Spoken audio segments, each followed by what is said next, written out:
Hello friends, good morning. നമ്മുടെ Kerala TV സീരിയലിലേക്ക് എല്ലാവർക്കും സ്വാഗതം. അങ്ങനെ നയനയോട് നന്ദുവിനെ പറ്റി ആക്സിഡൻറ്റിനെ പറ്റി പറയാനായിട്ട് ജലജയും മോനും കൂടി തീരുമാനിക്കുക. അപ്പോൾ അവൾ ഗർഭിണിയല്ലേ, അവൾ ഉരുകട്ടേടാ, അവൾ ടെൻഷൻ അടിച്ച് പരുവാവട്ടെ എന്ന് പറയുമ്പം ഈ ടെൻഷൻ്റെ പുറകെ അടുത്ത ടെൻഷനും അവരെ തേടി വന്നോളൂവെന്ന് അഭി അന്നേരം ജലജയോട് പറയുക. അങ്ങനെ നമ്മളെ വേദനിപ്പിച്ചവരൊക്കെ കിടന്ന് പെടയട്ടടാ, അത് നമുക്ക് കാണാടാ, അത്രത്തോളം നീ ജയിലിൽ പോയതിന് ശേഷം ഞാനും നവ്യൊക്കെ കരഞ്ഞിട്ടുണ്ടെന്ന് ജലജ പറയുമ്പം അമ്മ എന്ന് വെച്ച് ഇത് വലിയ ആഘോഷമൊന്നും ആക്കാൻ നിൽക്കണ്ട കേട്ടോ എന്ന് പറഞ്ഞു അഭി. ഇവിടെ ഇപ്പം എന്ത് നടന്നാലും എവിടെയുള്ളവർക്കൊപ്പം സങ്കടം നടിച്ചങ്ങ് നിന്നോളണമെന്നും അഭി പറയുക. പിന്നെ എടാ, ആദർശ് ജയിലിൽ പോയാലുണ്ടല്ലോ ഞാനത് ആഘോഷിക്കുക തന്നെ ചെയ്യുവടാ.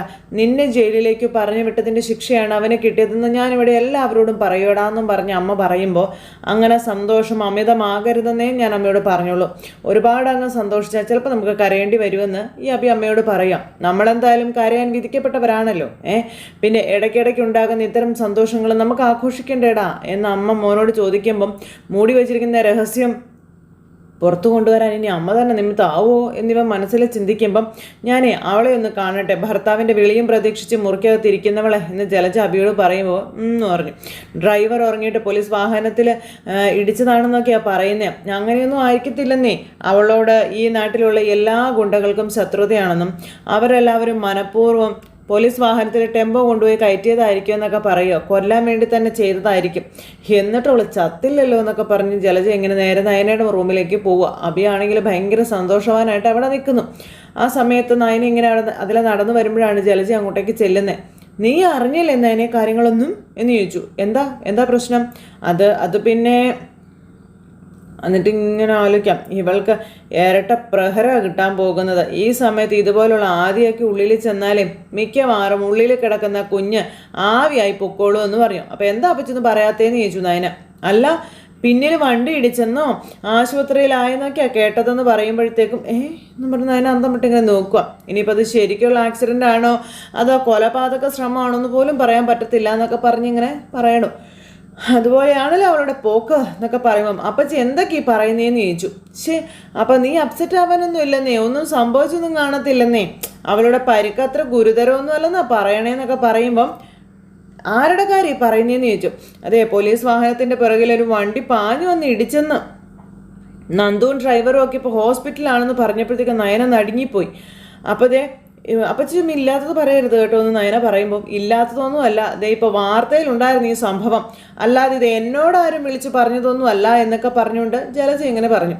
ഇനിയിപ്പോൾ കേട്ടത് സത്യം അല്ലെങ്കിൽ നിൻ്റെ കയ്യിൽ ഫോണല്ലേ ഇരിക്കുന്നത്, നിനക്കൊന്ന് വിളിച്ച് ചോദിച്ചുകൂടെ നിൻ്റെ അമ്മയോടോ അച്ഛനോടോ അവരോടോ ആരോടെയും, അപ്പോൾ അറിയാലോ നിനക്ക് സത്യങ്ങളൊക്കെ എന്ന് പറഞ്ഞപ്പം ഇല്ല, എൻ്റെ നന്ദു മോൾക്ക് ഒന്നും സംഭവിക്കില്ല എന്ന് പറഞ്ഞ് നയന ഇങ്ങനെ അവിടെ ഭയങ്കര ടെൻഷൻ അടിച്ച് നിൽക്കുമ്പം ഒന്നും സംഭവിക്കാതിരിക്കട്ടെ, പക്ഷെ എന്തായാലും ഒരു അപകടം എന്തായാലും പറ്റിയിട്ടുണ്ട്. ചാനലുകാരൊരു പോലീസ് ഓഫീസറെ കുറിച്ച് തെറ്റായ വാർത്തയൊന്നും കൊടുക്കത്തില്ലല്ലോ, അല്ലെങ്കിൽ തന്നെ അവർക്ക് അങ്ങനെ കൊടുക്കേണ്ട ആവശ്യം എന്താ, അവരങ്ങനെയൊന്നും ചെയ്യത്തില്ലെന്നൊക്കെ പറഞ്ഞിങ്ങനെ ജലജ പറയുമ്പം ആദർശേട്ടൻ വിളിക്കാത്തതിൻ്റെ വിഷമത്തിലാണ് ഞാൻ, അതിൻ്റെ കൂടെ എൻ്റെ സമനില തെറ്റിക്കരുത് നിങ്ങളെന്ന് നയന പറയും. ചേട്ടാ, വാർത്തയിൽ കണ്ട കാര്യം ഞാൻ വന്ന് പറഞ്ഞെന്നല്ലേ ഉള്ളൂ, അതിന് ഇങ്ങനെയാണ് ചൂടാവണോ?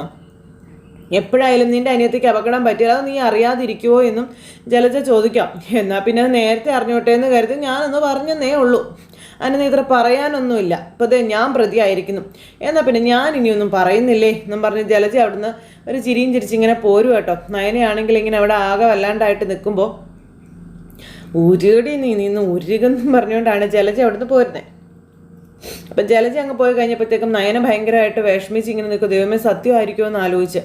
അത് കഴിഞ്ഞ് പിന്നെ അഭി അവിടെ നിന്ന് ഭയങ്കര സന്തോഷവാനായിട്ടിരുന്ന് തുള്ളിച്ചാടുക. അപ്പോഴാണ് ജലജ അങ്ങോട്ട് വരുന്നത്. എന്തായാലും അമ്മ അവളോട് പറഞ്ഞോ എന്ന് ചോദിച്ചു. അപ്പോൾ പറഞ്ഞെന്ന് പറഞ്ഞു. അവളെ കരഞ്ഞ് നിലവിളിച്ച് പോയിട്ടുണ്ടടാ എന്ന് അമ്മ മോനോട് പറയുക. എടാ, ഈ സമയത്ത് അതായത് അവരുടെ വയറ്റിലൊരു കുഞ്ഞുള്ളപ്പോൾ ഇത്തരം വാർത്തകളൊന്നും കേൾക്കാനേ പാടില്ലാത്തതാ ശരിക്കും പറഞ്ഞിട്ടുണ്ടെങ്കിൽ, പക്ഷേ നമ്മളെ സംബന്ധിച്ചിടത്തോളം അവളുടെ വയറ്റിൽ കിടക്കുന്ന കുഞ്ഞ് പോകുന്നത് തന്നെയാടാ നല്ലതെന്ന് ജലജ പറയണം. ഇപ്പം തന്നെ ഈ കുടുംബം ആദർശനും നയനയ്ക്കും തീരെഴുതി കൊടുത്തിരിക്കുക, പിന്നെ ഇപ്പോൾ ഒരുത്തം പോയപ്പോൾ MD പട്ടം കിട്ടിയിരിക്കുന്നത് എനിക്കാണല്ലോ എന്നും പറഞ്ഞ് ഇവർ സംസാരിക്കുന്നത് യാദർശികമായിട്ട് വന്ന് ദേവയാനി കേൾക്കുന്നു. പാകതയും പക്വതയും ഏൽക്കാതെ ഒരു പെണ്ണിൻ്റെ പിന്നാലെ ചുറ്റിത്തിരിയുന്നവനാണ് അധികാരം കൊടുത്തിരിക്കുന്നതെന്നൊക്കെ ജലജ അഭിക്ക് പറഞ്ഞു കൊടുക്കും. അപ്പോൾ ഇതെല്ലാം കേട്ട് ദേവയാനി നടുങ്ങി നിൽക്കും കേട്ടോ. അപ്പോൾ നമുക്ക് എന്തെങ്കിലുമൊക്കെ നേട്ടം അതിനിടയ്ക്ക് ഉണ്ടാവേണ്ടേടാന്നും അവരുടെ കുഞ്ഞ് പോട്ടെ എന്നും പറയണു. അപ്പോഴത്തേക്കും ദേവയാനി ഞെട്ടി. അതുകൊണ്ട് തന്നെയാണ് അവരുടെ അനിയത്തിക്ക് ആക്സിഡൻറ്റ് ഉണ്ടായപ്പോഴേ ഞാൻ കേട്ട പാതി കേൾക്കാത്ത പാതി അവളെ പോയി അറിയിച്ചതെന്നും പറഞ്ഞു. ഈ രഹസ്യം കേട്ട് നമ്മുടെ ദേവയാനി ഞെട്ടി വിറച്ചിങ്ങനെ നിൽക്കുക കേട്ടോ. നമുക്കിനി തിരിച്ചടി കിട്ടാനൊന്നും ഇല്ലമ്മേ, കിട്ടാനുള്ളത് അവർക്കൊക്കെയാണെന്ന് അഭി പറയുക. ദേവയാനി നിന്ന് ഉരുകും കേട്ടോ. അത് കിട്ടേണ്ട സമയത്ത് ദൈവം കൊടുക്കുകയും ചെയ്യുമെന്നും അഭി ഇങ്ങനെ പറയണു. അപ്പോൾ ദേവയാനിക്ക് കാര്യം മനസ്സിലായി. ദേവയാനി അവിടുന്ന് പെട്ടെന്ന് ഓടുക. അപ്പോൾ ഗൾഫിലെ കാര്യം എന്താടാന്ന് ചോദിക്കുമ്പം കേൾക്കേണ്ട വാർത്ത കേൾപ്പിച്ചുകൊണ്ട് കോള് വരും അമ്മേ, അത് പ്രതീക്ഷിച്ചിരിക്കുക ഞാനെന്ന് അഭി പറയുക. അവനെ തിരിച്ചടികൾ ഓരോന്നുണ്ടാവട്ടെ മോനെ. നിന്നെ ഈ വീട്ടിൽ നിന്ന് അറസ്റ്റ് ചെയ്തുകൊണ്ട് പോയവളാ നന്ദു അല്ലേ? അതിന് പകരം അവൾക്ക് ആക്സിഡൻറ്റ് പറ്റി. ഇനി ആദർശം കൂടി ജയിലിലായാൽ നമ്മൾ രക്ഷപ്പെട്ടുവെന്നും ജലജയും ഈ അഭിയും കൂടെ സംസാരിക്കുന്നു. അത് ആ വാർത്ത കൂടി കേൾക്കുന്നതോടെ ഒരുത്തിയുടെ വയറ്റിൽ കിടക്കുന്ന കുഞ്ഞുകൂടി പോകുമെന്ന് അഭി. ഉറപ്പല്ലേടാ, അത് അവളെ സംബന്ധിച്ചിടത്തോളം ഇരട്ട പ്രഹരവാടാ എന്നൊക്കെ ഇങ്ങനെ ജലജ അഭിയോട് പറയുവാണ്. ഞാൻ കുഞ്ഞിനെ കളയാൻ വേണ്ടി ജ്യൂസിലൊരു മരുന്ന് കലക്കി കൊടുത്തിട്ടും അവൾക്ക് ഒന്നും സംഭവിച്ചില്ല എന്നൊക്കെ ജലജ പറയണം. അതെന്നെ അത്ഭുതപ്പെടുത്തി വെച്ചിരിക്കടാ. അല്ല എടാ, ഇനി ആ ജ്യൂസ് ചന്തുമുളകാനും കുടിച്ചോന്ന് എനിക്ക് സംശയമുണ്ടെന്ന് പറയുമ്പം അങ്ങനെയാണെങ്കിൽ ആ കൊച്ചിനും ആപത്തുണ്ടാവേണ്ടതല്ലേ? അപ്പം എങ്ങനെ ആപത്തുണ്ടാവാനാടാ? അത് പപ്പായയും പൈനാപ്പിളും ചേർത്ത മരുന്നല്ലേടാ. അത് കുഞ്ഞുങ്ങൾ കുടിച്ചാൽ അവർക്ക് കുഴപ്പമൊന്നും വരത്തില്ല. അവിടെയും അവൾ രക്ഷപ്പെട്ടല്ലോടാന്നും ജലജ പറയുന്നു. അതാണ് എൻ്റെ പ്രയാസമെന്നും പറഞ്ഞ് ജലജ അവിടെ നിന്ന് അങ്ങ് എഴുന്നേറ്റ് പോണു.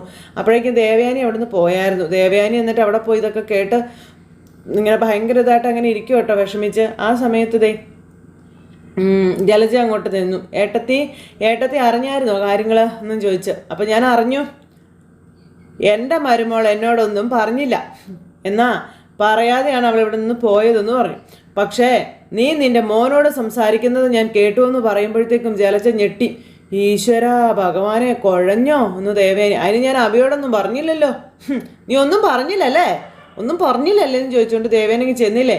എൻ്റെ മരുമോൾക്ക് മോനും അവൻ്റെ കുഞ്ഞിനെ നഷ്ടപ്പെടണോ അല്ലേ എന്ന് ചോദിച്ചുകൊണ്ട് ഇങ്ങനെ ജലജ ചോദിക്കാം. എൻ്റെ പേരക്കുട്ടി എനിക്ക് നഷ്ടപ്പെടണോ അല്ലേ എന്ന് ചോദിച്ചുകൊണ്ട് ദേവേനെങ്കിൽ ചെന്നിട്ട് ചെവിക്കല്ലടിച്ച് പൊട്ടിച്ചില്ല ജലജയുടെ. ഒട്ടും പ്രതീക്ഷിച്ചില്ല അങ്ങനെ ഒരു ട്വിസ്റ്റ് അവിടെ സംഭവിക്കുന്ന ജലജ പോലും. എന്തിനാ നിങ്ങൾ എന്നെ തല്ലിയതാ എന്നും ചോദിക്കുമ്പോൾ നിന്നെ തല്ലാനേ തോന്നിയതുകൊണ്ടാന്ന് പറയും. പോകുന്നവരും വരുന്നവരും എന്നെ ഇപ്പോൾ തല്ലുകയാണല്ലോ എന്ന് ജലജ ചോദിക്കുമ്പോൾ നിന്നെ തല്ലുകയല്ലടി, നിന്നെ കൊല്ലുകയാണ് വേണ്ടത്. അതുപോലെ നീ നിന്റെ മകനെ വളർത്തി വഷളാക്കി വെച്ചിരിക്കുന്നതെന്ന് ദേവയാനി പറഞ്ഞു. ഞാൻ എന്ത് ചെയ്തെന്നാണ് നിങ്ങൾ ഈ പറയുന്നത്? ഏട്ടത്തിയുടെ മോനല്ലേ കല്യാണത്തിന് മുൻപ് ഒരുത്തിയെ വഞ്ചിച്ചതും അച്ഛനില്ലാത്ത ഒരു കുഞ്ഞിനെ അവൾക്ക് കൊടുത്തതും ഒക്കെയും ചോദിക്കുമ്പം മിണ്ടിപ്പോകരുത് നീ എന്നും പറഞ്ഞു ദേവയാനി അങ്ങ് ചെന്നില്ലേ? മിണ്ടിയാലേ ഈ കൈന് കരണത്തല്ല വീഴാൻ പോകുന്നത്, കേട്ടല്ലോ?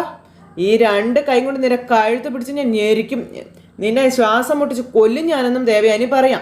നിങ്ങളെൻ്റെ ഏട്ടത്യാ എന്ന് വെച്ച് എനിക്ക് ആരോഗ്യമൊന്നുമില്ലെന്ന് നിങ്ങൾ കരുതരുതെന്ന് ജലജ പറയുമ്പം എല്ലാം ചങ്കിനകത്ത് ഒളിപ്പിച്ചുകൊണ്ട് നടക്കുക ഞാൻ മാത്രമല്ല ഈ വീട്ടിലുള്ള പലരും അങ്ങനെ തന്നെയാണെന്നും ദേവയാനി ഈ ജലജയോട് പറഞ്ഞു. പറയാനുള്ളത് ഇങ്ങനെ നാവിൻ തുമ്പത്തെ വന്ന് നിൽക്കുകയാ, എന്നിട്ട് ഞാനൊന്നും പറയുന്നില്ലെന്നൊക്കെ പറഞ്ഞ ഈ ഒച്ചവയ്ക്കല്. അതൊന്നും നീ എന്നെ കൊണ്ട് പറയിപ്പിക്കരുതെന്നൊക്കെ പറഞ്ഞ് ഭയങ്കരമായിട്ട് ഷൗട്ട് ചെയ്തിട്ട് ദേവയാനി പറയുന്നു. ഈ വീട്ടിലൊരു ഒറ്റ പ്രതിയുള്ളൂ, അത് നിന്റെ മകനാണെന്നും പറഞ്ഞുകൊണ്ട് നമ്മുടെ ദേവയാനി അത്രയും പറഞ്ഞു. എൻ്റെ മകനെ പോലെ മാന്യനും മര്യാദക്കാരനുമായ ഒരു പയ്യൻ ഈ ജനറേഷൻ ഉണ്ടോ എന്ന് പോലും എനിക്ക് സംശയമാണെന്നും ദേവയാനി ജലജയോട് പറഞ്ഞു. എന്ന് പറഞ്ഞ് ജലജ ഇങ്ങനെ നിൽക്കും. അപ്പം എന്താടി നിനക്ക് ഇത്ര പുച്ഛം എന്ന് ദേവയാനി ചോദിച്ചു. നിന്റെ മോൻ്റെ വിഴുപ്പ് എന്ന് പറഞ്ഞ ദേവയാനി എന്നെ കൂടെ പറയിപ്പിക്കണ്ട എന്നൊക്കെ പറഞ്ഞുകൊണ്ട് ഇങ്ങനെ പകുതി സംസാരിച്ച് അങ്ങനെ അവിടെ കൊണ്ട് നിർത്തുക. മര്യാദക്ക് ജീവിച്ചാലേ നിനക്കോ കൊള്ളാം. എൻ്റെ മരുമോളെ കരയിക്കാനോ എൻ്റെ മോനും മരുമകളും തകരാനോ വേണ്ടിയിട്ട് നീയും നിൻ്റെ മകനും മരുമകളും കൂടി എന്തെങ്കിലും ചെയ്താൽ നഷ്ടമേ നിനക്കേ ഉണ്ടാകൂ, അത് നീ ഓർത്ത് വെച്ചോളാൻ പറഞ്ഞിട്ട് നമ്മുടെ ദേവയാനി അടികൊണ്ട കവളും തോക്കി അടികൊണ്ട കവളത്തെ എണ്ണയിട്ട് തടവ്, ഇനിയും ഒരുപാട് അടികൊള്ളാനുള്ള കവള ഇത്, ഓർത്തോ നീ എന്നും പറഞ്ഞ് ദേവയാനി അവിടെ നിന്ന് അങ്ങ് പോയി. അത് ജലജയ്ക്ക് ഭയങ്കര വൈരാഗ്യ ബുദ്ധിയായി. ജലജ വേഗം അബിയുടെ അടുത്തേക്ക് ചെന്നു. കണ്ടോടാ അതെന്ന് ചോദിച്ചു. എന്താ അമ്മയെന്ന് ചോദിച്ചു. എന്നെ ദേവയാനി തല്ലിയെന്ന് പറഞ്ഞു. അപ്പം എടാ സത്യം പറയടാ, ആ ചന്തമോളുടെ കാര്യത്തിൽ നിനക്കെന്തെങ്കിലും പങ്കുണ്ടോടാ എന്ന് ജലജ വന്ന് ചോദിക്കുമ്പോൾ എനിക്കോ എനിക്കെന്താ പങ്ക് വരാനാണെന്ന് ചോദിച്ചു. ഇവിടെ പലരുടെയും സംസാരം കേട്ടിട്ട് അത് നിന്റെ കുഞ്ഞാണോന്ന് എനിക്ക് പലപ്പോഴും തോന്നിയിട്ടുണ്ടെന്ന് ജലജ അബിയോട് പറയുക. നിന്റെ വിഴുപ്പാണോ ഇപ്പം ആദർശ് ചുമന്നുകൊണ്ടിരിക്കുന്നതെന്ന് ചോദിക്കുമ്പം എന്നാരാ അമ്മയോട് പറഞ്ഞത്? അങ്ങനെയൊക്കെ പറയാനും വന്നടാ അവള് എന്ന് പറയുമ്പോൾ എൻ്റെ ഏട്ടത്തി എന്ന് പറയുന്നവള് ദേ നിന്നെ വളർത്തി വഷളാക്കിയെന്നും പറഞ്ഞാ അവളെൻ്റെ കരണത്തടിച്ചത്. കൊണ്ടോടാ നീ എൻ്റെ കവളെന്നൊക്കെ ചോദിച്ചുകൊണ്ട് അമ്മ മോനോട് ഭയങ്കര ദേഷ്യത്തിൽ ഇങ്ങനെ പറയുമ്പം അമ്മയെ സ്വന്തം മോനെ ന്യായീകരിക്കാൻ അവരങ്ങനെ പലതും പറയും. പക്ഷെ അമ്മ അതൊന്നും കേട്ട് വിശ്വസിക്കാൻ നിൽക്കരുത്. അപ്പം ഞാൻ വിശ്വസിക്കുന്നില്ലടാ, പക്ഷേ കേട്ടതൊന്നും സത്യമാകാൻ പാടില്ല. അവളുടെ മോൻ ചന്തുമോളുടെ അച്ഛനാണെന്ന് പറഞ്ഞപ്പോൾ പിന്നെ അവൾ നിന്നെ തെരഞ്ഞു പിടിച്ച് ശിക്ഷിച്ചുകൊണ്ടിരിക്കുക. നിന്നെയും എന്നെയും നാണം കെടുത്താൻ കിട്ടുന്ന അവസരം ഒന്നും അവൾ നശിപ്പിക്കാറില്ല. അതുകൊണ്ട് അവൾ പറയുന്നതൊക്കെ കള്ളമാണെന്ന് എനിക്കറിയാം. ദേ എന്നാൽ ആ കള്ളം ശരിയായി വന്നാൽ പിന്നെ എന്നെ അങ്ങ് കൊല്ലുന്നതാണോ നല്ലതെന്നും പറഞ്ഞുകൊണ്ട് ജലജ അവിടെ നിന്ന് അങ്ങ് പോയി. ഈശ്വരാ എന്നും പറഞ്ഞുകൊണ്ട് അബി ഇങ്ങനെ നിൽക്കുക. അപ്പോൾ തൻ്റെ ചീട്ട് കീറാറായെന്ന് ഇവന് മനസ്സിലായി. ഈ സമയത്ത് ദേവയാനി അവിടെ ഇരിക്കുമ്പോൾ ദേവയാനിയുടെ അടുത്തേക്ക് ചെന്ന് അബി ദേവയാനിയുടെ കാല് പിടിക്കുക. എന്താടാ നീ കാണിക്കുന്നതെന്ന് ചോദിച്ചു. മാറിയിക്കടാന്ന് പറഞ്ഞു. അമ്മ എന്തെങ്കിലും തെറ്റുകൾ പറയുകയോ പ്രവർത്തിക്കുകയോ ചെയ്യുമ്പം നടന്നതൊന്നും അമ്മ അറിയിക്കല്ലേ, എന്നെ കൊലവിളിക്കല്ലേ എന്നും പറഞ്ഞ് അബി ചെന്ന് കാല് പിടിക്കുക കേട്ടോ ദേവയാനിയുടെ. ദേവയാനിക്ക് വരെ കണ്ടപ്പോൾ തന്നെ അടുത്തടി കൊടുക്കാനുള്ള കലിപ്പിലിരിക്കാം. അങ്ങനെയാണെങ്കിലേ നീ നിന്റെ അമ്മയും നാവടക്കി നടന്നോളണമെന്ന് ദേവയാനി പറഞ്ഞു. എൻ്റെയും എൻ്റെ മരുമകളുടെയും മോൻ്റെയൊക്കെ കണ്ണുനീര് കാണാൻ വേണ്ടി കാത്തിരിക്കലടാ നീയൊക്കെ എന്നതേ ദേവയാനി ഇങ്ങനെ ചോദിച്ചു. അപ്പം പിന്നെ ഒരു തെറ്റും ചെയ്യാത്ത എൻ്റെ മകനെ നിന്റെ അമ്മയും ഭാര്യയൊക്കെ ഓരോന്ന് പറയുമ്പോഴേ നാവടക്കി ഞങ്ങളൊക്കെ നടക്കണോടാ ദേവയാനി അബിയോട് ചോദിച്ചു കേട്ടോ. ഇവനൊന്നും മിണ്ടുന്നില്ല. നടന്ന കാര്യങ്ങളൊക്കെ പറയണോ വേണ്ടയോ എന്ന് തീരുമാനിക്കുന്നത് നിൻ്റെയൊക്കെ നാവ് തന്നെയാണെന്നും ദേവയാനി ഇവനോട് പറഞ്ഞു. ദേ അവളുടെ കരണത്തെ ഞാൻ അടിച്ചടാ. അവൾക്ക് എന്നെ തിരിച്ചു തല്ലാനുള്ള ദേഷ്യം ഉണ്ടെന്നും എനിക്കറിയാം. അവൾ എന്നെ ഒന്ന് തല്ലി നോക്കട്ടെ, അന്ന് അവൾ അറിയും അവളുടെ മോൻ്റെ മഹത്വം. അതിനൊരു സംശയം വേണ്ട എന്ന് പറയുമ്പോൾ ദേ ഞാൻ അമ്മയുടെ കാല് കഴുകിയ വെള്ളം കുടിക്കാം, ദേവി ചെയ്ത് എന്നെ ചതിക്കരുതെന്ന് പറയുമ്പോൾ ചതിക്കാതിരിക്കാൻ നിനക്കൊക്കെ തോന്നണമെന്നാണ് ഞാനിപ്പോൾ പറഞ്ഞത്, മനസ്സിലായോ എന്ന് ചോദിച്ചു. അപ്പോഴേക്കും നവ്യ ഇതും കേട്ടുകൊണ്ട് വന്നു. എന്താ ഇവിടെയെന്ന് ചോദിച്ചു. അബിയുടെ ചീട്ട് വീണ്ടും കീറി. ഒന്നുമില്ല ആദർശേട്ടനെ വിളിയൊന്നും വന്നില്ലല്ലോ, അതുകൊണ്ട് ഞാൻ അമ്മായി ഒന്ന് സമാധാനിപ്പിക്കുകയായിരുന്നു എന്ന് പറഞ്ഞ് ഇവൻ അവിടെ കിടന്ന് ഉരുളുമ്പോഴേക്കും അതെന്തിനാ നീ സമാധാനിപ്പിക്കുന്നതെന്ന് നവ്യ ചോദിക്കും കേട്ടോ. നീ ജയിലിൽ കിടന്നപ്പം ഇവിടെ എന്നെ സമാധാനിപ്പിക്കാൻ ആരും ഇല്ലായിരുന്നല്ലോ എന്ന് നവ്യ. അന്നേരം നിന്റെ അമ്മായിമ്മയുടെ കരണത്തെ ഞാനൊന്ന് കൊടുത്തിട്ടുണ്ടെന്ന് ദേവയാനി അന്നേരം പറഞ്ഞു.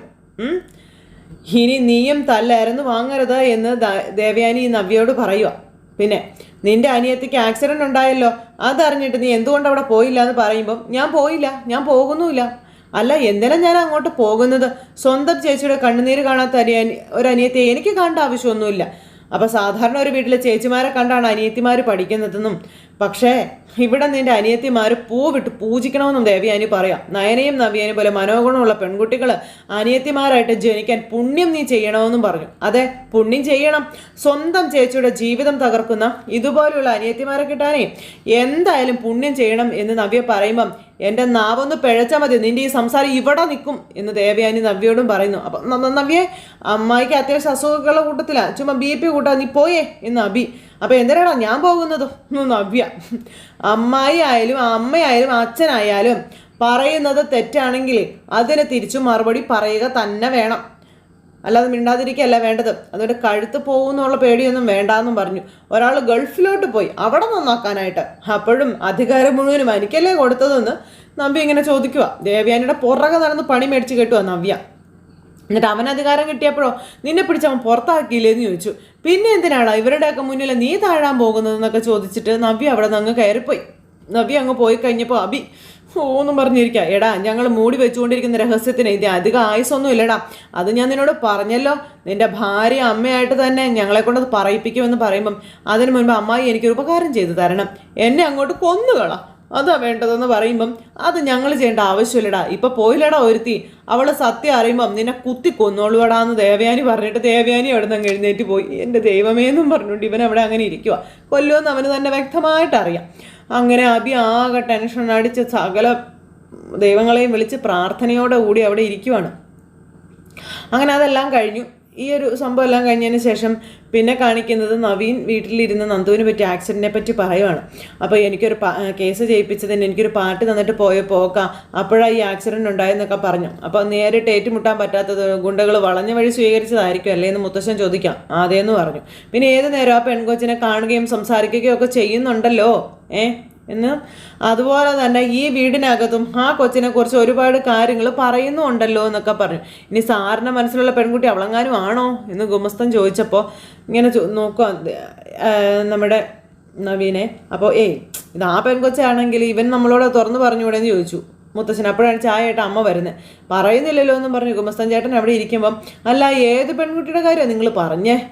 ആക്സിഡൻ്റ് ഉണ്ടായില്ലേ നന്ദു, ആ കുട്ടിയാണോ ഇവൻ്റെ മനസ്സിലുള്ളതെന്ന് അവൻ സഹദേവൻ ചോദിക്കാമെന്ന് പറയുമ്പം നിനക്ക് വേറെ ആരെയും മനസ്സിലൊക്കെ ഏറ്റാ തോന്നിയില്ലേ എന്ന് അമ്മ ചോദിക്കുമ്പം ഇയാൾ വെറുതെ പറയുന്നതാമേന്ന് പറഞ്ഞു നവീൻ. ഓരോന്ന് ഊഹിച്ച് പറയുന്നതാണെന്ന് പറയുമ്പം എടാ സഹൃദയ പറയുമ്പോൾ കുറച്ച് അടക്കോ ഒതുക്കോ ഉള്ള പെൺകുട്ടിയുടെ പേരൊക്കെ പറഞ്ഞുകൂടെടാ എന്ന് ചോദിച്ചു കേട്ടോ അമ്മ. എന്തിനാ അവളുടെ പേര് പറയുന്നേ? അവളെ പോലെ ആണുങ്ങളെ തല്ലുന്ന ഒരു പെൺകുട്ടിയെ ഞാൻ ഈ വീട്ടിൽ കയറ്റില്ലാന്ന് ഇവന് നന്നായിട്ട് അറിയാമെന്ന് അമ്മ പറയുമ്പോൾ നവീൻ വീണ്ടും ധർമ്മസങ്കടത്തിലായി. റിസ്ക് എടുത്ത് അവരുടെ വിവാഹത്തിന് സമ്മതം നേടിയാൽ പിന്നീട് അവിടെ നിന്നും വലിയൊരു കടമ്പ ഉണ്ടല്ലോ എന്ന് നവീൻ ഇങ്ങനെ മനസ്സിലാ ചിന്തിക്കാം. അപ്പം നീ എന്താണ് ആലോചിക്കുന്നതെന്ന് അമ്മ ചോദിച്ചു. അപ്പോൾ ഒന്നുമില്ല എൻ്റെ പൊന്നെ, അമ്മയ്ക്കേ നന്ദുവിനെ പോലെ ഒരു പെൺകുട്ടികളോട് എതിർപ്പാണെന്നൊക്കെ എനിക്ക് അറിയാമെന്ന് നവീൻ അന്നേരം അവിടെ വെച്ച് പറയാം. എന്ന് വെച്ചേ അവളെപ്പറ്റി മോശം പറയുന്നതിനോട് എനിക്ക് യോജിപ്പില്ല കേട്ടോ എന്ന് മകൻ പറഞ്ഞു. പഠിക്കുന്ന കാലം തൊട്ടേ എനിക്ക് അവളെയും അവളുടെ ചേച്ചിമാരെയും ഒക്കെ അറിയാവുന്നതാ. അവളും നയനയൊക്കെ ഒരുപാട് നന്മയുള്ള കുട്ടികളാണെന്ന കാര്യം ഇങ്ങനെ നവീൻ പറയുന്നതൊന്നും പുള്ളിക്കാർക്ക് ഇഷ്ടപ്പെടുന്നില്ല. ഈ പുകഴ്ത്തൽ കേൾക്കുമ്പോഴാണ് എനിക്ക് ചില സംശയങ്ങളൊക്കെ തോന്നുന്നതെന്ന് ഈ സഹൃദയം പറഞ്ഞു. അന്നേരം ഇനിയിപ്പോൾ നന്ദു അല്ല മറ്റേതെങ്കിലും പെൺകുട്ടി നിന്റെ മനസ്സിലുണ്ടെങ്കിൽ അത് നേരത്തെ തന്നെ ഞങ്ങളോട് പറയുന്നത് തന്നെയായിരിക്കും കേട്ടോ നിനക്ക് നല്ലത്. ഇഷ്ടപ്പെട്ട പെണ്ണിനെ വിവാഹം കഴിക്കാൻ താല്പര്യമുണ്ടെങ്കിൽ അത് വേണ്ട സമയത്ത് തന്നെ ഞങ്ങളോട് പറയുക വേണ്ടതെന്ന് മുത്തശ്ശൻ ഇങ്ങനെ പറഞ്ഞു കൊടുക്കണം. അല്ലെങ്കിൽ പിന്നീട് ഒരുപാട് നിരാശപ്പെടേണ്ടതായിട്ട് വരുമെന്നും പറഞ്ഞു.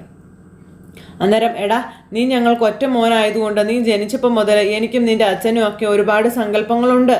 അത് നീ മനസ്സിലാക്കണമെന്ന് അമ്മ പറയണു. നീ ആരെ വിവാഹം കഴിച്ചാലും അവൾ ഞങ്ങൾക്ക് മരുമകളല്ല മോള് തന്നെയാണെന്ന കാര്യവും അമ്മ നവീനോട് പറയുന്നു. അങ്ങനെ മോളായിട്ട് വരുന്നവള് വീടിനിണങ്ങുന്നവളായിരിക്കണം, അത്രേ ഞാൻ പറയുന്നുള്ളൂ. പെൺകുട്ടികൾക്ക് ജോലിയുള്ളതും പുറത്തു പോകുന്നതൊന്നും തെറ്റായിട്ടുള്ള കാര്യമൊന്നും അല്ല. പക്ഷേ അവൾക്ക് നല്ല വിനയവും കുടുംബത്തെ സ്നേഹിക്കാനുള്ള ഒരു മനസ്സും ഉണ്ടായിരിക്കണം. അത് നിർബന്ധമുള്ള കാര്യമാണെന്ന് അമ്മ പറയുക. ആണിനെ തല്ലി പേരെടുക്കുന്ന ഒരു പെൺകുട്ടി ആവരുത് ഈ വീടിൻ്റെ മരുമകളായി വരേണ്ടതെന്നും പറഞ്ഞ് നവീൻ്റെ ഹൃദയം തകർത്തുകൊണ്ട് അമ്മ ഡയലോഗ് ഇറക്കുന്നിടത്ത് ഇന്നത്തെ കഥ അവസാനിച്ചു. അപ്പോൾ എല്ലാവരും കാത്തിരുന്ന് കാണണം കേട്ടോ. എല്ലാവർക്കും നല്ലൊരു ദിവസം ആശംസിക്കുകയാണേ. എല്ലാവരും തരുന്ന സപ്പോർട്ടിനും സ്നേഹത്തിനും ഒരുപാട് നന്ദി അറിയിക്കുന്നു. അടുത്ത സൂപ്പർ ഹിറ്റ് കഥയുമായി കാണുന്നത് വരെ എല്ലാവർക്കും tata, see you again, take care, bye by.